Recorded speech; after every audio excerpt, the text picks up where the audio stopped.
What goes through your mind when you think about climate change in your own country? Afraid, scared, Afraid and scared. worried. Afraid, scared, worried. Those are frightening adjectives. Future. When you think about the future of Kiribati, of your country, what do you see? You mean that our island will disappear? Your island will disappear.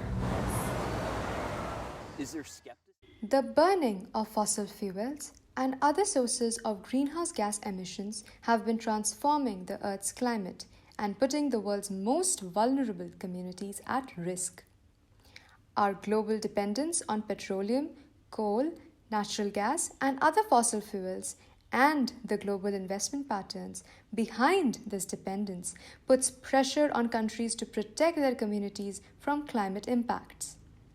This is a nearly impossible endeavor across the global south, especially when it comes to island nations threatened by sea level rise and climate vulnerable periphery nations that have long been forced into labor intensive production and extraction of raw materials for the global north. As the severity and duration of natural disasters are increasing to the point where people's homelands around the world are no longer habitable and resettlement may need to be permanent, the nature of climate change induced displacement is changing altogether. Yet, across international humanitarian law, human rights law, refugee law, and other bodies of law, protection for climate change induced displaced persons forced to cross international borders are limited, piecemeal, and not legally binding. Experts predict that by mid-century, hundreds of millions of people will be uprooted as a result of sea level rise and an increase in extreme weather events, droughts, and desertification. Little is being done to plan for the potential mass migration of millions of refugees who will be forced to cross national borders. According to the UN, there are already more According to the UN, there are already more environmental refugees in the world than political or religious refugees. The Pentagon now considers climate change a national security risk, and the phrase climate wars is being talked about in war rooms. When it comes to the existence of climate refugees, there exists two ongoing debates. The first, how helpful and effective is the use of the term climate refugee? And second, does international law provide substantial protection to these refugees? And if not, how can the same be achieved? With the rise of right-wing populism around the world, we also see the increase in anti-immigration rhetoric. When right-wing political figures bring up the term climate refugees, they often issue fear-mongering statements implying that because of this identification of climate migrants, large numbers of people would fall into this broad and vaguely described group as fake asylum seekers, and they will want to enter into their countries, primarily situated in Europe or the United States, of course. For example, US President Donald Trump cynically used the migrant caravan in Mexico during the fall 2018 midterm elections. In turn, analysts took the opportunity to point to climate change as a cause of the migration, which he purports may never be reported to an immigration officer. Selectively displaying facts regarding the climate crisis and the consequent mass displacement it creates, the far right has managed to neatly wrap this fear into the existing anti-immigration rhetoric. Due to this, there is some consensus to the fact that this term, climate migrant or climate refugee, can serve to be counterproductive and even misleading and dangerous to a certain extent. Another reason for the debate regarding the legitimacy of the concept of a climate refugee has to do with the argument that it isn't entirely clear that climate change causes populations to embark on long-distance migrations.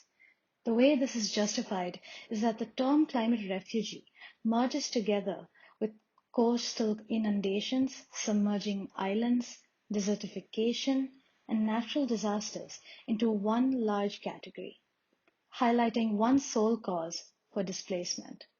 This alleged reckless amalgamation tends to undermine what may be the more proximate causes for migration, such as repressive governments, poor policies, failing economies, complicated colonial and Cold War legacies, uneven levels of economic development, lack of social mobility, and the list could go on. Furthermore, it is argued that there seems to be a wave of scholars that intentionally use apocalyptic language for the purpose of political advocacy rather than prioritizing analytical truth.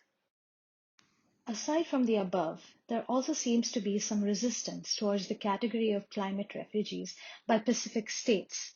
Instead, as they navigated through the discourse surrounding climate refugees, they demanded that such an identity be replaced with an acknowledgement of them as citizens of a sovereign, independent nation, a homeland from which people did not wish to flee by becoming climate refugees.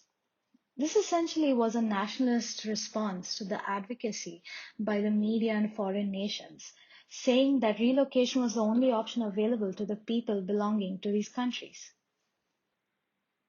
The other bone of contention with regard to climate refugees is the protection and governance of them under international law. Contemporary international law governs only political refugees and does not extend to climate refugees.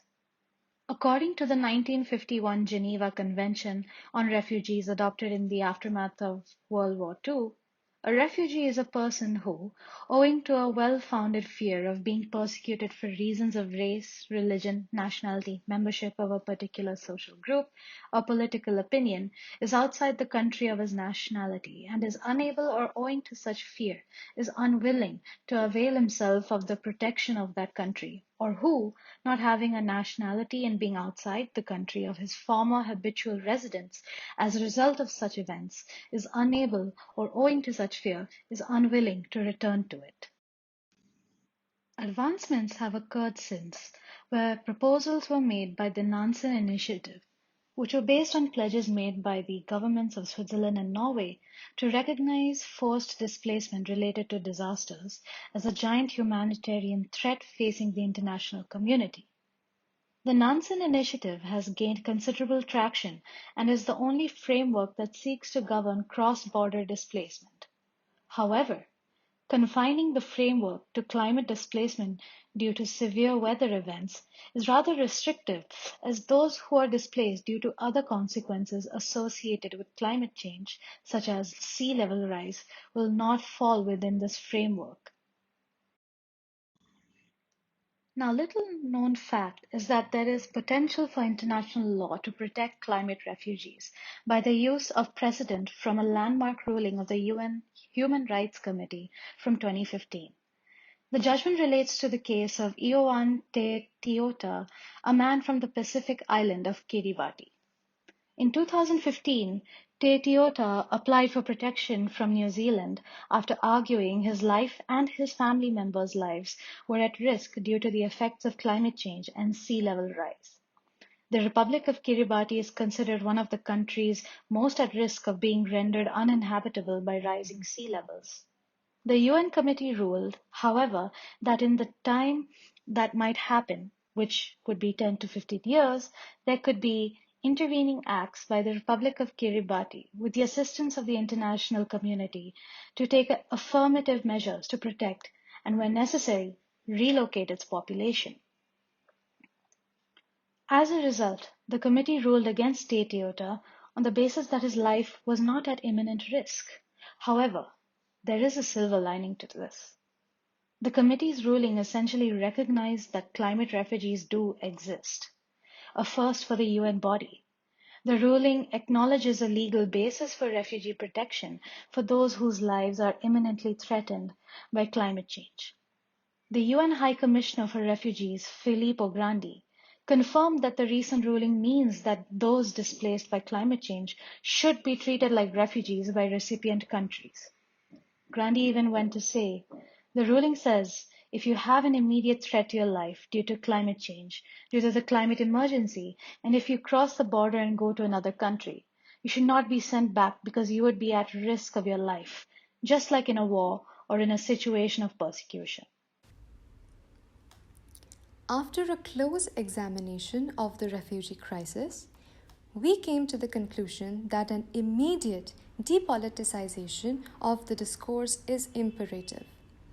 International policy and law build on the false assumption that displaced people and refugees can return to their place of origin when conditions improve, conflicts subside, or homes are rebuilt. This cannot hold for many of those affected by climate change. Hence, concrete steps for their accommodation is the need of the hour. However, the pessimist in us believes that before the world gets around to accepting climate refugees, man would already be on a space Mayflower to colonize Mars.